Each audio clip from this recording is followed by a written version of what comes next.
ಮೊಗ್ಗೊಂದು ಸೂರ್ಯನ ಕಂಡಾಗ ಅರಳಿ ನಗುವ ಹಾಗೆ ಈ ಮಗವೇಕೋ ಕಾಣೆ ಹೂವಾಯಿತೀಗ. ಕತ್ತಲು ಎಲ್ಲೆಲ್ಲೂ ಮುತ್ತಲು ಭಯದಲ್ಲಿ ಹೂ ಪಾಡುತ್ತಿರಲು ಈ ನಿನ್ನ ಕಣ್ಣ ಕಾಂತಿ ಹೊಸ ಜೀವ ತಂದಿತು. ಜಾಣೆ ನುಡಿಗಳೋ ವೀಣೆ ಸ್ವರಗಳೋ ಕಾಣೆನು ಪ್ರೇಯಸಿ ನಾನು, ಕಾಣೆನು ಪ್ರೇಯಸಿ ನಾನು.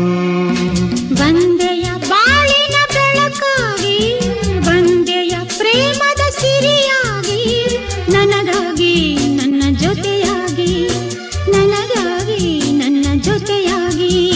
ಸ್ನೇಹದ ಮಾತಿನಿಂದ ಪ್ರೀತಿಯ ಜೇನಿಂದ ತುಂಬುತ್ತ ಆನಂದ ಬಂದ